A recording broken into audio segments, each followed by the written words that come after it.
पिछले एपिसोड के last scene में देखा था कि सुमिंग वही स्पॉट पर पहुंचा जहां पहली बार बाइलिंग से अलग हुआ था। ट्राइब के लोग दिख रहे थे पर बाइलिंग नहीं। सुमिंग ने डिसाइड किया कि वो बस दूर से देखेगा पर ज्यादा पास नहीं जाएगा, क्योंकि दोनों ट्राइब्स के बीच हॉस्टिलिटी थी और अगर पकड़ा गया तो डेंजर था। जब वो 10,000 फीट की डिस्टेंस पर था, उसने अचानक अपने अंदर एक इंटेंस डेंजर फील की। उसने तुरंत शियाओ होंग को कस के पकड़ लिया, बॉडी को बॉल की तरह कर्ल किया और एक बड़ा 30 फीट का स्पीयर लाइटनिंग की तरह उसके पास से गुजर गया, जमीन में घुस गया। अगर सुमिंग थोड़ा भी केयरलेस होता तो वो वहीं खत्म हो जाता। फिर एक ठंडी आवाज आई, भाग रहे हो? और एक लॉन्ग हेयर्ड सैकलॉथ पहने हुआ आदमी फियर्स आइज के साथ सुमिंग का पीछा करने लगा। सुमिंग ने भी उसको कोल्ड ग्लेयर दी और फुल स्पीड में भाग गया। अब आगे। यह आदमी था सीकोंग, डार्क ड्रैगन ट्राइब के लीडर का बेटा।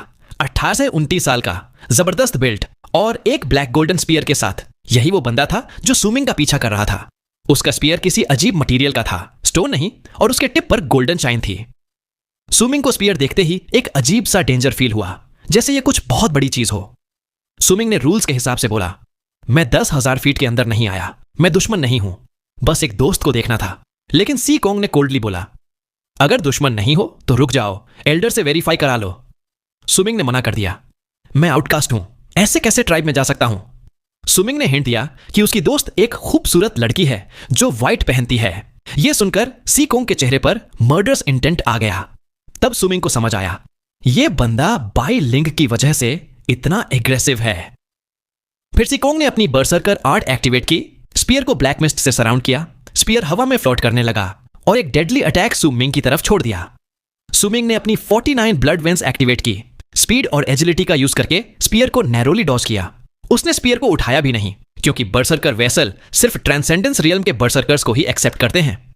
सीकोंग को लगा था अगर सुमिंग स्पीयर उठाता तो वो मर जाता, उसमें कोई डेडली ट्रैप था। लेकिन सुमिंग स्मार्ट था, उसने स्पीयर इग्नोर किया और भागता रहा। चेस चलता रहा। सीकोंग हर बार स्पीयर से सुमिंग को रोकने की कोशिश करता, पर सुमिंग फॉरेस्ट का एक्सपर्ट था। लेकिन सुमिंग भी डिस्टेंस ज्यादा नहीं बढ़ा रहा था, वो बर्सर्कर वेसल की रियल पावर देखना चाहता था। जैसे ही रात हुई, मून निकल आया। सुमिंग ने सोचा, अब टाइम है। सीकोंग ने फाइनली स्पीयर को पूरा अनलीश किया।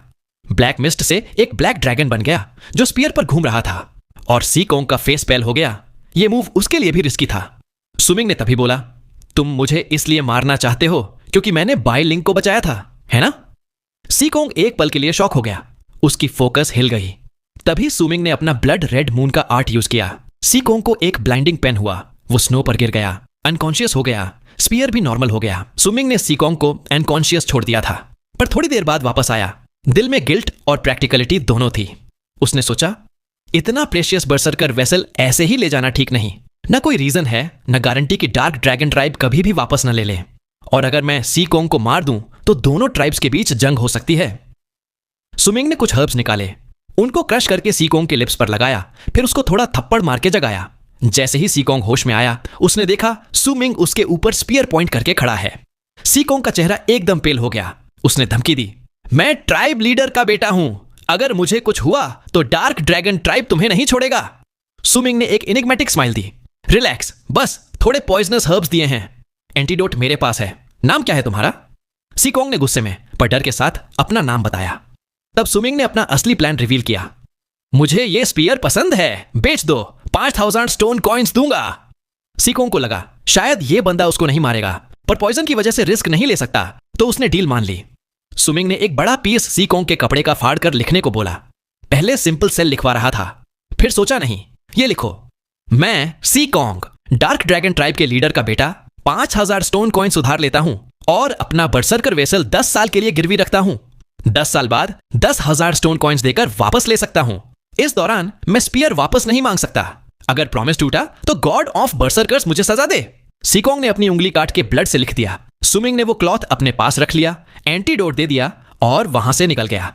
जैसे ही सुमिंग गया, एक old woman, dark dragon tribe की एल्डर, वहां आई। उसने सोचा, ये वही बच्चा है जो सालों पहले। ये कौन सी बर्सर्कर आर्ट थी? मैं भी नहीं समझ पाई। सुमिंग जंगल में स्पीयर को देख के खुश हो रहा था, पर उसको टेंशन भी थी। अगर बाइलिंग ने ट्राइब को सब कुछ बता दिया तो मेरी फायर केव अब सेफ नहीं। शियाओ होंग ने सुमिंग का मूड ठीक करने के लिए उसको एक बड़ा बंडल ऑफ ब्लैक फर लाकर दिया और अपने ग्रोइन की तरफ पॉइंट किया, जैसे कह रहा हो, ये लकी चार्म है, यूज करना। सुमिंग हंस पड़ा और शियाओ हुंग को प्यार से समझाया, जब मैं न रहूं फायर केव मत जाना, पिल्स रोज खाना हर। सुमिंग के ट्राइब में वापस आने के 3 दिन बाद एल्डर ने एक छोटा ग्रुप बुलाया सेंटर स्क्वायर में, वही जगह जहां बरसरकर अवेकनिंग सेरेमनी होती है। एल्डर हाई स्पिरिट्स में था, उसके साथ बेइलिंग, ले चेन, सुमिंग और एक लड़की वूला जो अभी 2nd लेवल के पीक पर भी थी। हेड ऑफ द गार्ड्स बेइलिंग के पिता और चीफ हंटर शानहेन भी साथ थे, दोनों ट्राइब के सबसे रिस्पेक्टेड वॉरियर्स। एल्डर ने समझाया, विंडस्ट्रीम ट्राइब रीजन का लीडर है, इसलिए हर कुछ साल में सब छोटे ट्राइब्स को ट्रिब्यूट देना पड़ता है। इस साल एल्डर खुद जा रहा है और ये ट्रिप एक टेस्ट भी है। डार्क ड्रैगन, ब्लैक माउंटेन और बाकी ट्राइब्स के यूथ भी आएंगे। तुम लोग बेइलिंग, लेचेन, वूला, सुमिंग फ्यूचर लीडर्स हो, इसलिए तुम्हें ले जा रहा हूं। बेइलिंग ने तुरंत ऑब्जेक्ट किया, एल्डर सुमिंग बरसरकर नहीं है, उसका स्पॉट किसी और को मिलना चाहिए। ले चेन ने डिफेंड किया, वूला ने बस डिस्टेंस से देखा। एल्डर ने क्लियर कर दिया, सुमिंग टेस्ट के लिए नहीं किसी और वजह से जा रहा है। फिर एल्डर ने अपना बरसरकर मार्क रिवील किया, उसके चेहरे पर पाइथन का मार्क और स्काई में क्लाउड से एक 60 फीट का ब्लैक पाइथन बन गया। सब यूथ शॉक हो गए। एल्डर पाइथन के हेड पर चढ़ गया, सबको बुलाया, सुमिंग को एल्डर के पास बैठने को बोला। फ्लाइंग पाइथन पर एल्डर ने सुमिंग को क्वाइटली स्कोल्ड किया, तुमने गलत किया, सीकोंग का बरसरकर वेसल नहीं लेना चाहिए था, ब्लड वॉव भी नहीं लिखवाना चाहिए था। सुमिंग ने गिल्टी फील करते हुए माफी मांगी, पर एल्डर ने हिंट दिया, बस यही गलती थी, और सोचो क्या और भी कुछ था। सुमिंग ने सोचा, फिर बोला, मुझे उसको मार देना चाहिए था क्योंकि वो मुझे मारना चाहता था। एल्डर ने कहा, सही, लेकिन सिर्फ ये नहीं, किसी को मारना आसान है, लेकिन अपनी सेफ्टी कैसे गारंटी करोगे? होपलेस सिचुएशन में सरवाइव कैसे करोगे? सोचो, रिफ्लेक्ट करो। एल्डर की ये टीचिंग्स सुमिंग के ग्रोथ का कोर हैं।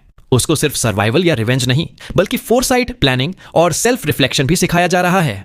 जब पाइथन विंड स्ट्रीम ट्राइब की तरफ उड़ रहा था, सुमिंग डीप थॉट में था। अचानक एक स्ट्रॉन्ग विंड आई, पाइथन हिल गया और सुमिंग को एक रियलाइजेशन हुआ, एल्डर, अब मुझे समझ आ गया। सुमिंग को फाइनली एल्डर की बात समझ आ गई।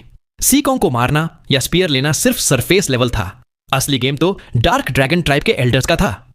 सुमिंग ने एनालाइज किया, सीकोंग अकेला नहीं था, उसके पीछे एल्डर या ट्राइब लीडर की परमिशन थी। एल्डर लेइसु खुद छुप के सब देख रही थी, पर इंटरवीन नहीं किया। अगर सुमिंग मर भी जाता तो भी डार्क ड्रैगन ट्राइब ओपनली कुछ नहीं करती, क्योंकि बाइलिंग को बचाने का फेवर उनके ऊपर था। एल्डर ने बताया, यह सब एक टेस्ट था, तुम्हें डराने के लिए। सीकोंग को बाइलिंग से अटैच करके तुम पर अटैक करवाया, पर असली मोटिव यह था कि तुम डार्क ड्रैगन ट्राइब से दूर रहो। लेकिन सुमिंग ने ना सिर्फ बच के दिखाया, बल्कि सीकोंग को हरा भी दिया। एल्डर ने रिवील किया, वो स्पीयर असली बरसरकर वेसल नहीं, एक काउंटरफिट है जो डार्क ड्रैगन ट्राइब की एल्डर लेइसु ने बनाई है। तुम्हें ये स्पीयर देना उनका डेट चुकाना था बाइलिंग को बचाने के लिए। एल्डर ने स्पीयर को मॉडिफाई करके सुमिंग के आर्म में एक ब्लैक ईगल का मार्क बना दिया। अब वो स्पीयर सुमिंग के सोचने पर समन हो सकता है। फिर एल्डर ने सुमिंग से पूछा, अब क्या करोगे? स्पीयर वापस करोगे बाइलिंग से मिलने के लिए या अपने पास रखोगे? सुमिंग ने मजाक में बोला, मैं तो उसका सेवियर हूं, स्पीयर तो नहीं दूंगा। इस बीच बेइलिंग की जलन और इनसिक्योरिटी भी दिखाई गई। उसको लगता है एल्डर, चेन शिन और उसके फादर सब सुमिंग को उससे ज्यादा इंपॉर्टेंस देते हैं, जबकि सुमिंग ट्राइब का असली मेंबर भी नहीं है। जैसे ही पाइथन विंड स्ट्रीम ट्राइब की तरफ आया, सब यूथ लेइचेन, वूला, सुमिंग एकदम ओवन में आ गए। एक massive mudstone city, giant black ओमिल्टर और 6 अफिलिएटेड ट्राइब्स। एल्डर के चेहरे पर नॉस्टैल्जिया था। डार्क माउंटेन ट्राइब कभी इतनी पावरफुल थी, अब विंड स्ट्रीम ट्राइब के अंडर है। जैसे ही पाइथन लैंड करने लगा, एक जेंटल लाफ्टर आई। मोसैंग, विंड स्ट्रीम ट्राइब आने के लिए थैंक यू। यहां एल्डर का असली नाम मोसांग रिवील होता है। सुमिंग ने विंड स्ट्रीम ट्राइब के पेंटागोनल अल्टर के सेंटर पर एक मिडिल एज्ड आदमी को पर्पल रोब में खड़ा देखा। उसकी प्रेजेंस इतनी पावरफुल थी कि सुमिंग को लगा जैसे वो सामने नहीं, बिल्कुल पास खड़ा है। उसकी एक नजर से ही सुमिंग का छी कंट्रोल से बाहर हो गया। ब्लड वेंस एक्सप्लोड होने जैसी फीलिंग आने लगी। सिर्फ सुमिंग ही नहीं, बेइलिंग, लेइचेन, वूला, सब पर यही असर हुआ। सबको लगा जैसे किसी डिवाइन पावर के सामने खड़े हैं। यह आदमी था विंड स्ट्रीम ट्राइब का बर्सरकर लॉर्ड, एक ट्रांसेंडेंस रियल्म का प्रैक्टिशनर। उसकी एक स्माइल से ही सबका डर, ऑन और रिस्पेक्ट मिल गया। एल्डर मोसैंग ने भी उसे डीप रिस्पेक्ट दिया, पर बर्सरकर लॉर्ड ने फ्रेंडली तरीके से कहा, मोसैंग, इतना फॉर्मल मत हो। लेकिन जब उसने एल्डर को अपनी क्वी से उठाना चाहा, तो एल्डर फिर से बाउं कर गया। यह दिखाता है कि एल्डर अब उस लेवल पर नहीं रहा, पर उनकी दोस्ती और राइवलरी अब भी जिंदा है। सुमिंग को याद आया, एल्डर ने कभी कहा था, विंड स्ट्रीम ट्राइब का एल्डर मेरे 20 साल तक मेरा मैच नहीं था। 34 की उम्र तक वो बस बमुश्किल कंपीट कर पाता था। अब सुमिंग को समझ आया कि एल्डर मो सांग की यूथ कितनी लीजेंडरी थी। बरसरकर लॉर्ड ने सुमिंग पर एक नजर डाली और उसकी डिस्गाइज को तुरंत देख लिया। सुमिंग का शरीर लगभग टूट गया, पर फिर बरसरकर लॉर्ड ने अपना ध्यान हटा लिया। तभी एक और पावरफुल अराइवल हुआ। डार्क ड्रैगन ट्राइब की एल्डर लेसु अपने लोगों के साथ एक ब्लैक ड्रैगन पर आई। उसके साथ बाइलिंग, सी कोंग अब सुमिंग को हेड से देख रहा है, और कुछ और यूथ थे। बाइलिंग ने सुमिंग को देख के विंक किया। उसका दुख एक पल के लिए खुशी में बदल गया। विंड स्ट्रीम बरसरकर लॉर्ड ने सब ट्राइब्स को वेलकम किया। फिर अपने ट्रस्टेड एल्डर शिहाई को बोला कि गेस्ट्स का ध्यान रखे। शिहाई वही एल्डर है जो सुमिंग की पिल लेकर गया था। मो सांग और बरसरकर लॉर्ड प्राइवेट बात करने चले गए। शिहाई ने सब यूथ को सिटी में ले जाने का इनवाइट दिया। सुमिंग, बाइलिंग, लेई चैन सब एक दूसरे को देखते हुए थोड़ा नर्वस, थोड़ा एक्साइटेड थे। बाइलिंग और सुमिंग के बीच अब एक नई केमिस्ट्री दिख रही थी। जब सब अपने लॉजिंग्स की तरफ जा रहे थे, तभी डार्क ड्रैगन ट्राइब की एल्डर की आवाज आई। तो ये आवाज थी बाइलिंग की दादी की सुमिंग पर। अब डार्क ड्रैगन ट्राइब की एल्डर बाइलिंग की दादी का इंटेंस फोकस था। उसने सबके सामने सुमिंग को उसकी स्टेटस और बैकग्राउंड के लिए सबटली इंसल्ट किया। एल्डर ने तुम्हें सिर्फ पाला, तमीज नहीं सिखाई। अपनी औकात सोचो। सुमिंग का चेहरा पेल हो गया। उसकी सबसे बड़ी इनसिक्योरिटी सबके सामने नंगी हो गई। बाइलिंग ने प्रोटेस्ट किया। लेई चेन ने भी गुस्से में रिएक्ट किया, पर डार्क ड्रैगन ट्राइब की एल्डर की पावर से सब चुप हो गए। सुमिंग ने फाइनली हिम्मत जुटाई। आगे बढ़कर कूली बोला, मेरे पास तमीज नहीं, मेरे मां बाप नहीं। आपको लगता है मेरी कोई औकात नहीं, लेकिन मेरे एल्डर ने कहा था तुम सिर्फ एक हिस्सा देखते हो। तुम नहीं समझ सकते कितनी बारिश पड़ती है जब बारिश रुकती है। तुम सिर्फ कीचड़ का ऊपर का पानी देख सकते हो, अंदर का नहीं। और मैं अभी सिर्फ 16 साल का हूं। उसके बाद सुमिंग ने क्वाइटली वॉकआउट कर लिया। बाइलिंग की आंखों में दुख था, और एल्डर ने भी उसकी बात को लाइटली नहीं लिया। डार्क माउंटेन ट्राइब के लॉजिंग्स में हेड ऑफ द गार्ड्स ने सबको समझाया, विंड स्ट्रीम ट्राइब का स्केल, रिसोर्सेज एंड बरसरकर पॉपुलेशन बहुत ज्यादा है। यहां तुम्हें अपनी औकात, अपनी कमी और अपना गोल समझना है। दोस्ती बनाओ, सीखो, पर फाइट मत करो, और टेस्ट में अच्छा परफॉर्म करो, क्योंकि यहां से फ्यूचर डिसाइड होगा। बेइलिंग ने विंड स्ट्रीम ट्राइब के टॉप यूथ इंट्रोड्यूस किए। सबसे खास नाम ये वोंग। पर सुमिंग अब भी अंदर से हर्ट था। एल्डर की बातें उसके दिमाग में गूंज रही थीं। तब शानहेन, चीफ हंटर, ने क्वाइटली पूछा, डार्क ड्रैगन ट्राइब की एल्डर ने तुमसे ऐसे क्यों बोला? सुमिंग ने बस इतना कहा, कुछ नहीं। शानहेन ने कुछ कहने की कोशिश की, पर तभी विंड स्ट्रीम ट्राइब का एक गाइड आया। सुमिंग, एल्डर ने बुलाया है। सब शॉक्ड हो गए। सुमिंग ने परमिशन ली और गाइड के साथ निकल गया। जाते जाते बेइलिंग ने बोला, टेस्ट में टॉप 50 में आना डार्क माउंटेन ट्राइब के लिए बहुत बड़ी बात है। कोऑपरेट करना। सीन चेंज होता है। सुमिंग विंड स्ट्रीम ट्राइब के मडस्टोन सिटी में गाइड के साथ वॉक कर रहा था। हर तरफ लग्जरी, डिसिप्लिन और बरसरकर पावर का डिस्प्ले था। उसने नोटिस किया कि यहां के लोगों में एक नेचुरल एरोगेंस है। उनके कपड़े, उनका इंफ्रास्ट्रक्चर, सब कुछ डार्क माउंटेन ट्राइब से कहीं ज्यादा एडवांस्ड था। इवन ट्रेडिंग हाउसेस और सिटी के वॉल्स पर लगे जायंट ब्लैक बोर्ड्स ने सुमिंग को डीपली इंपैक्ट किया। गाइड ने थोड़ा टॉन्ट भी किया, यहां रात को बाहर निकलना, तुम्हारे ट्राइब जैसी रात यहां नहीं मिलती। सुमिंग ने चुपचाप सब ऑब्जर्व किया। दिल में एक नई एम्बिशन जागी। तब सीन शिफ्ट होता है। विंड स्ट्रीम ट्राइब के एल्डर जिंगनान, ट्रांसेंडेंस रियलम, और मो सांग, डार्क माउंटेन ट्राइब का एल्डर, चेस खेल रहे हैं। दोनों के हाथ में स्टोन कप्स। यह सीन दिखाता है कि मो सांग कभी विंड स्ट्रीम ट्राइब का हीर बन सकता था, अगर उसने एल्डर की बात मानी होती और वेनयान से शादी की होती। मो सांग सबसे प्रॉमिसिंग बरसरकर था। इवन बोन सैक्रिफाइस रियल्म तक पहुंचने की पोटेंशियल थी, लेकिन उसने यह सब छोड़ दिया। जिंगनान खुद मानता है कि मो सांग उससे ज्यादा टैलेंटेड था। मो सांग यहां एक ट्रेड के लिए आया है। उसने जिंगनान से 2 चीजें मांगी। एक पुरानी रिक्वेस्ट जो रिवील नहीं होती, एक ड्रॉप जिंगनान का बरसरकर ब्लड जो ट्रांसेंडेंस रियल्म का है, सुमिंग के लिए। जिंगनान पहले मना करता है, कहता है सुमिंग जैसे ऑर्डिनरी लड़के पर यह ब्लड वेस्ट हो जाएगा। मो सांग इंसिस्ट करता है, और फाइनली जिंगनान कंडीशन लगाता है, टेस्ट के किसी भी स्टेज में यह लड़का टॉप 40 में आ जाए तो मैं अपना बरसरकर ब्लड दूंगा, वरना तुम्हें अपनी रिक्वेस्ट बदलनी पड़ेगी। मो सांग एग्री करता है, पर दिमाग में पहले से बैकअप प्लान सोच रहा है।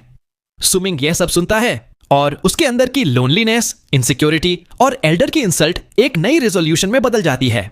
अब उसका गोल क्लियर है, टेस्ट में टॉप 40 में आना और अपनी वैल्यू साबित करना। जाते वक्त जिंगनान मो सांग से एक सीक्रेट पूछता है, तुम अभी भी ब्लड सॉलिडिफिकेशन रियल्म के 9th लेवल पर हो, पर तुम्हारे अंदर एक ट्रांसेंडेंस की ऑनरा है। ऐसा क्यों? तुम मुझे अभी भी थोड़ा सा डराते हो।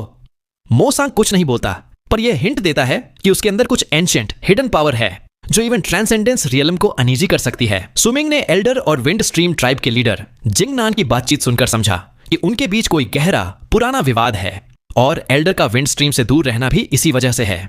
जिंगनान, जो ट्रांसेंडेंस रियलम में है, अब भी मोसांग एल्डर को रिस्पेक्ट देता है और उसकी प्रेजेंस से अनईजी फील करता है। मोसांग के अंदर कोई ऐसी हिडन पावर है जो ट्रांसेंडेंस रियलम को भी अलर्ट कर देती है।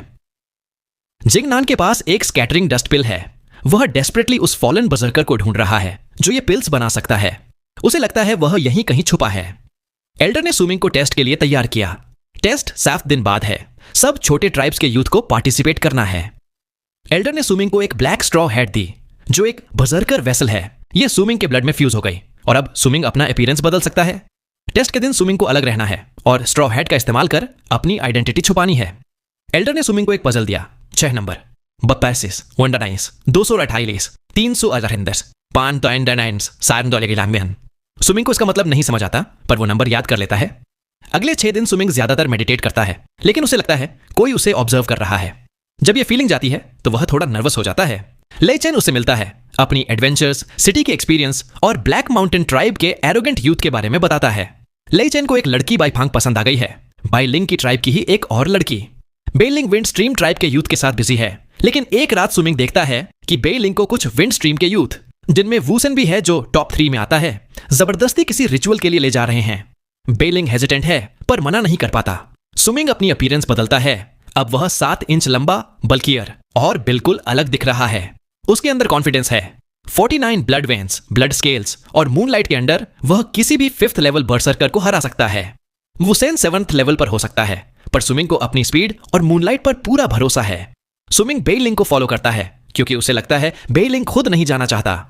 उनका डेस्टिनेशन एक सिक्लूडेड मडस्टोन हाउस है, सिटी के एक कोने में। अंधेरा, सस्पेंस और हमारा हीरो सुमिंग एकदम हंटर मोड में चुपके से एक पुराने घर के बाहर खड़ा है। देखता है घर खाली है, अंदर कोई नहीं, लेकिन एक कोने में जमीन में पुराना सा टनल मिलता है। सुमिंग सोचता है यहां कुछ तो गड़बड़ है और बिना डरे टनल में घुस जाता है। टनल के अंदर मिट्टी के पैरों के निशान हैं। लगता है 7-8 लोग गुजरे हैं। सुमिंग एकदम डिटेक्टिव स्टाइल हर निशान चेक करता है और अपने शार्प हॉर्न से जमीन में ट्रैप्स भी लगा देता है। टनल के अंदर एक जगह पर सीलिंग को एक मोटा लकड़ा सपोर्ट कर रहा है। सुमिंग को देखकर स्माइल आ जाती है, कुछ बड़ा होने वाला है। आगे बढ़ता है तो एग्जिट पर मूनलाइट दिखाई देती है। बाहर एक बंदा मेडिटेशन कर रहा है, गार्ड की तरह। सुमिंग एकदम साइलेंट किलर बनके उसको एक ही मूव में आउट कर देता है। कोई शोर नहीं, पूरा असैसिन स्टाइल। अब सीन शिफ्ट होता है एक अजीब ग्रीन फायर पर, जहां 7 लोग बैठे हैं। एक गंजा डेविलिश लुकिंग बंदा वुसेन सेंटर में और हमारा बेलिंग भी वहीं। ये लोग कोई डार्क रिचुअल कर रहे हैं। ग्रीन फायर में लाशें जल रही हैं। सब अपने फोरहेड से ग्रीन ब्लड निकाल के वुसेन को दे रहे हैं। भाई, पूरा हॉरर प्लस मैजिक कॉम्बो। वुसेन का लेवल भी डेंजरस है, लगभग 7th लेवल बर्सर्कर बनने वाला है। बेलिंग थक चुका है, लेकिन वुसेन उसको फोर्स करता है और उसका भी ब्लड ले लेता है। पूरा विलेन मोड। तभी एक धमाका, ब्लैक लाइट, एक बड़ा स्पीयर एकदम ड्रैगन की तरह वुसेन की तरफ आता है। सुमिंग अपनी न्यू आइडेंटिटी के साथ एंट्री मारता है और एक ही मूव में बेलिंग और वुसेन का ब्लड कैप्चर कर लेता है। This fresh blood is good, I take it. Dialogue delivery एकदम स्वैग। वुसेन गुस्सा हो जाता है। अपने अंदर की ग्रीन एनर्जी से एक बड़ा ज़ॉम्बी जैसा फिगर बन जाता है, 30 फीट का जायंट। CGI लेवल फाइट होने वाली है। सुमिंग अपना ब्लैक स्पीयर ग्राउंड में घुसा देता है। ब्लैक मिस्ट निकलती है और एक ब्लैक ईगल बन के वुसेन के ज़ॉम्बी को अटैक करती है। मूनलाइट भी ईगल में फ्यूज हो जाती है। पूरा सुपर नेचुरल कॉम्बो अटैक। एक बड़ा एक्सप्लोजन, थंडरबोल्ट जैसा साउंड। सुमिंग थोड़ा पीछे गिरता है, लेकिन वुसेन भी इंजर्ड हो जाता है। अब चेज स्टार्ट। सुमिंग टनल में भागता है, वुसेन पीछे पीछे, एकदम फास्ट फ्यूरियस स्टाइल। बाकी सब लोग शॉक में, कोई पीछे नहीं आता। टनल कोलैप्स हो जाता है। वुसेन बाहर आता है एकदम रेज में। उस आदमी को ढूंढो, मैं उसका गला अपने हाथ से तोड़ूंगा। आगे का सीन दिखाया जाता है। रात है, हवा तेज चल रही है, चांद भी गायब है। पूरा विंड स्ट्रीम ट्राइब का शहर सस्पेंस में डूबा हुआ है। लोग इधर उधर भाग रहे हैं, किसी को कुछ समझ नहीं आ रहा। सब किसी को ढूंढ रहे हैं, लेकिन अंधेरा इतना कि कुछ दिख ही नहीं रहा। सुबह होती है और बेलिंग वापस अपने डार्क माउंटेन ट्राइब के कमरे में आता है, बिल्कुल थका हुआ, चेहरा सफेद, एनर्जी 0। उसकी आंखों के सामने अभी भी कल रात का सीन घूम रहा है। वो थंडरबोल्ट जैसा स्पीयर, वुसेन का पागलपन और एक ऐसा फाइट जो उसने कभी सोचा भी नहीं था। बेइलिंग खुद भी 6th लेवल पर है, लेकिन उसको पता है वू सेन से पंगा लेना उसके बस की बात नहीं। बेइलिंग अपने कमरे का दरवाजा खोलता है और तुरंत उसकी सांस रुक जाती है। उसके टेबल पे एक बॉल ऑफ ब्लड हवा में तैर रहा है। उसमें हल्की सी ग्रीन ग्लो है। ये वही ब्लड है जो वू सेन ने उसके फोरहेड से जबरदस्ती निकाला था। बेइलिंग शॉक में है। ये ब्लड वापस कैसे आया? किसने उसकी मदद की? वो धीरे से ब्लड को उठाता है और जैसे ही टच करता है वो ब्लड उसके अंदर घुल जाता है, एक गर्माहट के साथ। वो तुरंत मेडिटेशन पोजीशन में बैठ जाता है ताकि ब्लड की एनर्जी को सर्कुलेट कर सके। दूसरी तरफ हमारा हीरो सुमिंग भी अपने कमरे में बैठा है। चेहरा पीला, होठों पे थोड़ा फ्रेश ब्लड, लेकिन आंखों में एक अलग ही शाइन है। उसके हाथ में है डार्क ग्रीन ब्लड की बॉटल, वू सेन का स्पेशल ब्लड। सुमिंग सोचता है ये विंड स्ट्रीम ट्राइब का प्रोडिजी भी कुछ खास नहीं। अगर मैं अपना 3rd ब्लड बर्निंग टेक्निक और ये स्पीयर यूज कर लूं तो कम से कम उसको बुरा चोट तो दे ही सकता हूं। सुमिंग अपनी डिगाइस चेंज करता है। अब वो एक बल्कि डार्क स्किन्ड बर्सर्कर ट्राइब मेंबर लग रहा है। इस बार उसने एल्डर के दिए हुए स्ट्रॉ हैट का मैजिक यूज किया है जिससे वो अपनी अपीयरेंस बदल सकता है। एकदम नेक्स्ट लेवल जादू। सुबह का सीन है। सब लोग जैसे Lechen, Woola, Beiling, elder, head of the guards और शानहेन विंड स्ट्रीम ट्राइब के गाइड के साथ टेस्ट के लिए निकल रहे हैं। सुमिंग उनको दूर से देखता है। हर किसी के चेहरे पे अलग इमोशन, किसी के चेहरे पे कॉन्फिडेंस, किसी पे रिग्रेट, किसी पे साइलेंस। बेइलिंग अब ठीक लग रहा है, लेकिन सुमिंग की तरफ देखता भी नहीं। सबके जाने के बाद सुमिंग खुद भी तैयार है। उसके मन में चल रहा है या तो आज कुछ बड़ा कर दिखाएगा या सब कुछ खो देगा। स्काई की तरफ देखता है, सोचता है हेवन हमेशा हम पे प्रेशर डालता है, लेकिन क्या हम सिर्फ झेलते रहें या उसके खिलाफ लड़ें, या कोई तीसरा रास्ता भी है? तभी एक व्हाइट रोब, व्हाइट हेयर वाला बूढ़ा आता है। शी हाय। वो सुमिंग को कहता है फॉलो मी। सुमिंग उसके साथ चला जाता है। शी हाय अपना हाथ घुमाता है। एक मैजिक मिस्ट निकलती है, दोनों को सराउंड कर लेती है और वो हवा में उड़ते हुए एक रेनबो मिस्ट बन के निकल पड़ते हैं। एकदम फैंटेसी मूवी वाइब्स। ऊपर से सुमिंग देखता है, नीचे का लैंडस्केप एकदम अलग लग रहा है। फिर एक इनविजिबल बैरियर आता है, सब कुछ ट्विस्ट हो जाता है और शी हाय बोलता है वी हैव अराइव्ड। अब सामने है एक जाइंट माउंटेन। डार्क माउंटेन के सामने तो बच्चा लग रहा है। माउंटेन क्लाउड्स तक पहुंच रहा है। समिट दिख ही नहीं रहा, सिर्फ आधा माउंटेन क्लाउड्स में छुपा हुआ है। माउंटेन के बेस पे एक बड़ा सा सर्कुलर फील्ड है जहां 9 जाइंट बर्ड स्टैच्यूज हैं। सब एंशिएंट डेंजरस वाइब्स दे रहे हैं। फील्ड पे hundreds ऑफ लोग खड़े हैं, सब अपनी ट्राइब का बेस्ट टैलेंट दिखाने आए हैं। सुमिंग की एंट्री होती है, सब उसको देखते हैं, फिर अपने काम में बिजी हो जाते हैं। और हाँ, अब ये पार्ट यही खत्म करते हैं। आगे की स्टोरी आने वाले नेक्स्ट पार्ट में पता चल रही होगी। साथ ही अगर आपने पिछले एपिसोड नहीं देखे हैं तो चैनल में प्लेलिस्ट में पूरे एपिसोड है, आप देख सकते हैं।